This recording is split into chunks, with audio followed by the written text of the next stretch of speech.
It's one of the busiest times of the decade for the Riverside Discovery Center as they make final preparations for their 5-year accreditation visit from the AZA. KNEB.TV News starts right now. From your trusted source for news in western Nebraska and eastern Wyoming, this is KNEB.TV News. Presented by Platte Valley Companies, premier provider of financial services. Hello, I'm Ryan Murphy. This is KNEB.TV News, powered by Platte Valley Companies. Thanks for joining me. In our top story, as the month of June comes to a close, the Riverside Discovery Center will be hosting the Association of Zoos and Aquariums for its comprehensive accreditation process. Executive Director Desiree Drain Davidson has been preparing for them since she was hired. We are in the finishing stages. They will be here the last week in June, the 27th, 28th, and 29th. So it's hurry and get all those little things done. Although they will come through and say, this is great, this needs to be worked on, and we will be given a little bit of grace, and we'll have a couple months to take care of that. They don't want us to fail, so. The accreditation makes life as a zoo easier, making it easier to get animals, lend animals, and to find help. The accreditation board will be at the Riverside Discovery Center the 27th, 28th, and 29th of June, and Drain Davidson invites people to come out during the process and says that the board may even want to talk to you about the zoo. Well, the Scottsbluff City Council has approved a $7,500 request from the Monument Marathon to help market the event. During the June 5th council meeting, WNCC Foundation Executive Director and Race Coordinator Jennifer Rising said they've averaged 500 runners annually over the past 5 years. In turn, they bring family and friends to the area and help our local tourism numbers and economy. However, many of the out-of-state runners use Nebraska as a bucket list race, so the need to continually market to bring more runners remains constant. Tourism, the more we reach people, 60% of our runners come from outside of the Panhandle, and almost every year those are 60% new runners we have not seen before. So we are always looking to increase our marketing because we need to reach a whole new group of people every year. The council voted unanimously in favor of the funding request, and the $7,500 will come from the city's Community Programming Fund. We'll have more news right after this. Swipe right, swipe left, endlessly searching. Finding the perfect match isn't always perfect, but it can be when it comes to finances. Nora found the perfect business loan. Jenny opened her first savings account.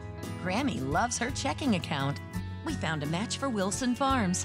The Sandersons were matched with a mortgage. Regardless of your financial situation, Platte Valley Bank will match you with the perfect solution. Find your match at Platte Valley Bank. It's time for the recycling game. Question 1. Where do you recycle old electronics in the Tri-City area? The Environmental Services at 609 East 2nd Street. Correct. Question 2. Where can you find recycling trailers? Trailers can be found in Gearing and Terrytown. Correct. Final question. How can you dump recyclables and not have to sort them? The Free Stream Recycle Bins from the city. That's correct. You just won a cleaner and happier city, brought to you by Tri-City Stormwater.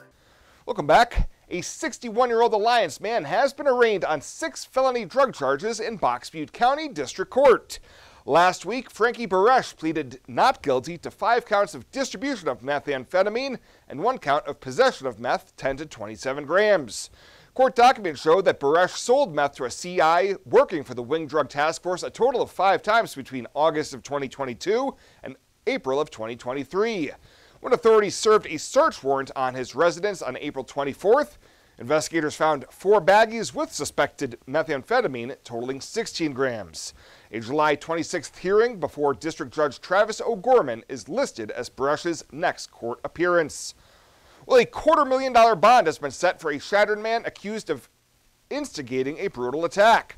Earlier this month, Chadron police arrested Conrad Randall following a disturbance at a residence at a trailer park. Officers say Randall hit the victim with a hammer, and the victim was also shot in the head with an air-powered rifle and ultimately strangled. Charges against Randall include second-degree domestic assault and assault by strangulation. He also had active arrest warrants from both Dawes and Sheridan counties. And Bluffs Middle School has been named the 2023 Nebraska Outstanding Middle School for Career and Technical Education. The award from the Nebraska Department of Education recognizes the outstanding achievement of such education programs in junior high or middle schools, high schools, and post-secondary institutions.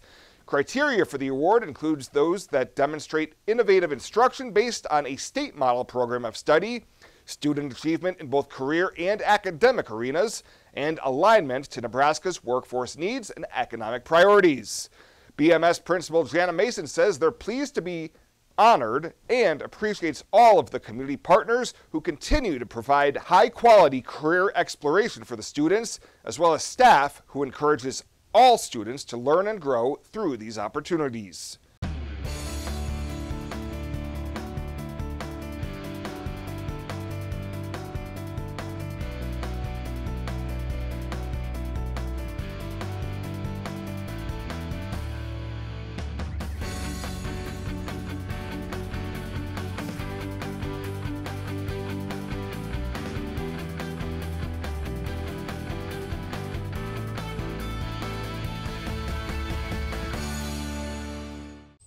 This isn't just a beautiful hospital. It's the home to exceptional patient care. This is where specialty clinics meet your needs. This is where a friendly smile, a warm hand, and an empathetic ear exist to care for you. This is us. Box Butte General Hospital. Great things are happening here.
For this week's featured Pet of the Week, we meet Rogue, a 1.5-year-old retriever lab mix that has been at the Humane Society since early May. Staff says if you're looking for a big boy with a lot of love, look no further than Rogue. His adoption cost is $150, and that includes his neuter, microchipping, and all vaccinations. Plus, whoever adopts Rogue will also receive a $25 Murdoch's gift card to start spoiling him right away.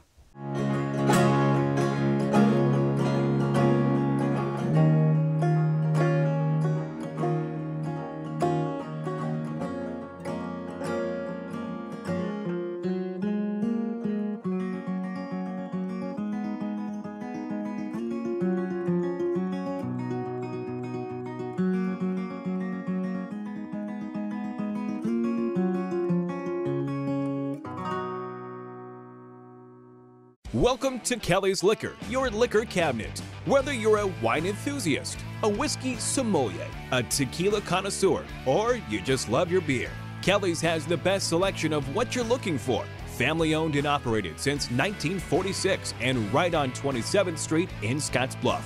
Come see us today at Kelly's Liquor, your liquor cabinet. And remember to be a good neighbor. Don't drink and drive. Kelly's Liquor, West 27th Street in Scottsbluff.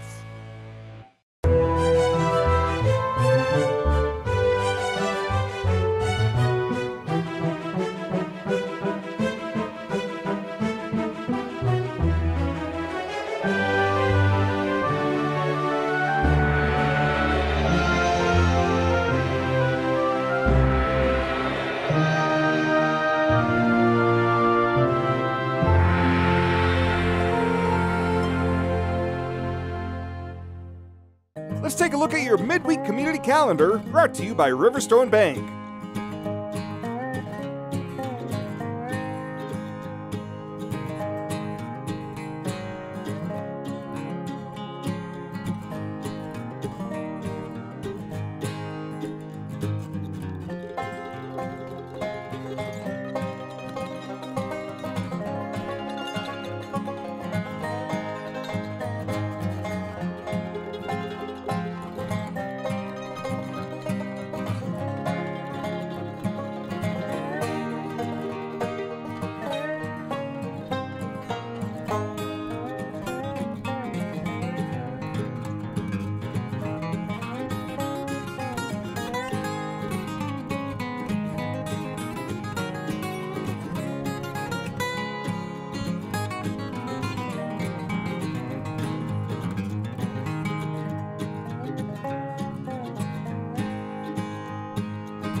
The community calendar is brought to you by Riverstone Bank.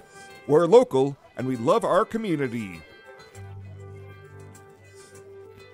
Panhandle Trails Intercity Public Transit, based in Alliance, Nebraska, is the only intercity bus serving Nebraska Panhandle communities and Pine Ridge, South Dakota. Panhandle Trails operates a regularly scheduled bus service, assisting you in making connections with Greyhound bus partners, regional airports, healthcare, employment and education opportunities, shopping, family, friends, and more. Panhandle Trails serves the general public of all ages and offers accessible transportation for those with special mobility needs. Let Panhandle Trails help you make your connection. Call 308-761-8747. At Platte Valley Bank, we want to help you plan for tomorrow while you enjoy today. Our personalized trust services can help you do just that. You've worked hard to build your legacy, and you want to make sure that gets passed on for generations to come. We offer the professional guidance necessary to ensure that happens according to your wishes. We pride ourselves in being friendly and professional while offering a highly tailored full line of trust and estate planning services to accommodate you.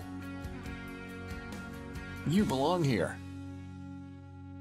And finally tonight, the 2023 Summer Reading Program at the Leeds Scottsbluff Public Library is already off to a great start in just a few weeks. As of Monday morning, more than 1,600 children have signed up, and more than 1,000 of them have already read 5 or more books. Children's librarian Deb Carlson attributes the success to the support from the parents and the community. We're doing very well, and I think the answer to how that happens is not overnight. You know, you build, we go into the schools and really promote to the children what's there for them. We get them real pumped up. Also the community support, and I think educators and parents realize the importance of reading in the summer, and then we have a lot of events that support that and prizes, and it just, you know, it's a group effort, and we're very fortunate to have such a supportive community. Events already included in this year's program have included a juggler and a movie screening at the Midwest Theater. And this Friday at 10 a.m., a kids' magic show from Denver will take place at the Trails West YMCA Pavilion. Meanwhile, as part of the teen program, there's an escape room on June 22nd through 24th. You can call the library to reserve slots for teams of 6, and the cost is $10 for adults and $5 for kids and teens in the program. Registration for the summer reading programs are open through the last day of the program. You can head to the library's website for more information on the Children and Teen Summer Reading Program and associated events.